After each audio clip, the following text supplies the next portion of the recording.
Welcome to Spongy Bible Brainers from Beach Church. This is our daily Bible devotion. Tonight we peek at some marvelous accounts in chapters 22, 23, and 24 in Genesis. It's the famous account of Abraham obeying God, trusting God will keep his word about these countless descendants that Abraham is going to have, despite the fact that God just asked Abraham to sacrifice his son Isaac on an altar. We also see the details of Abraham working out Sarah's burial and also getting a wife for Isaac. And this is done by Abraham's faithful servant, as well as the faithfulness of Rebekah in response to this invitation. Isn't it wonderful to read these engaging accounts of the events of God forming a nation that will eventually be a light to all the nations as he works with these patriarchs and matriarchs of Israel? Enjoy it. The history books are coming up and they're challenging to read. Anyway, here's my focus for this evening. As usual, I expect that you will have read or will read these three chapters for yourselves. And I'm just trying to follow God's lead and shed some light to provide a little more understanding than we had before. And I want to do that in this way this evening. Here are two brief stories about my mother and father when they were young to illustrate good character, because I think a theme of these accounts in Genesis highlight the importance of good character. The first story is about my dad. He was the youngest of 14 children, born in Baltimore in 1925. He grew up in East Baltimore, where his father ran a corner bar and he lived in the rooms above the bar.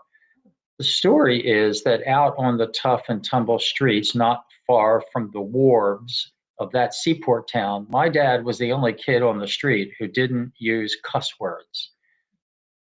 He wasn't vulgar in speech. Why? He didn't want it to get back to his mother, which he knew would disappoint her and hurt her feelings. Can you imagine the language he heard at the bar and on the streets and down by the wharves? Yet out of respect for his mom, he refrained from vulgarity. Now that's good character. And he maintained that through his life, even when I was a little boy helping him with do-it-yourself projects at home and he'd hit his thumb with a hammer. The worst I heard from him was an occasional hell or damn. I learned all the other really bad words on the playground at school. Fast forward a few years, and it's a similar story with my mother. During World War II, my mom and dad were married in 1942. My dad shipped out in the U.S. Navy, not to return for 3 years. Like many women holding down the fort at home, any letter from overseas was a special gift to share with others in the family. My mom was also in tune with her mother-in-law's feelings, so much so that she would never share that she received a letter from my dad, unless my dad had also sent one to his mother. My mom didn't want her mother-in-law to feel left out if my mom got a letter and she did not. That's good character too.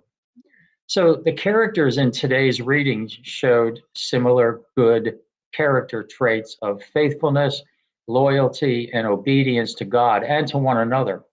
Abraham, despite his former mistakes at passing his wife off as his sister, amazingly trusts God on the call to sacrifice his one and only biological son, assuming that God will keep the promise to Abraham about all those descendants. And then Abraham, it seems insignificant the way he barters for a burial place for Sarah's remains, but it's the way he does it.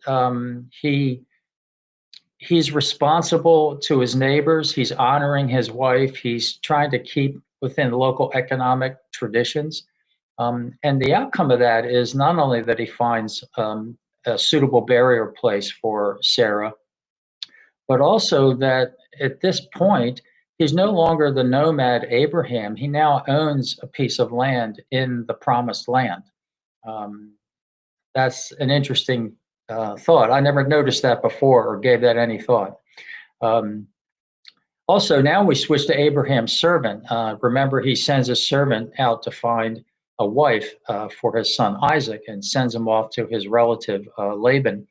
And This servant faithfully carries out his master's orders to the letter and with urgency, even though good old Laban, whom we will learn later as an example of poor character, even though Laban tries to deter him. Keep in mind, this servant could have inherited all of Abraham's wealth, if not, if Abraham and Sarah had not had any children, this servant would have inherited everything. He had reason to be jealous of Isaac, but he was faithful to his master's directions about this. That's good character.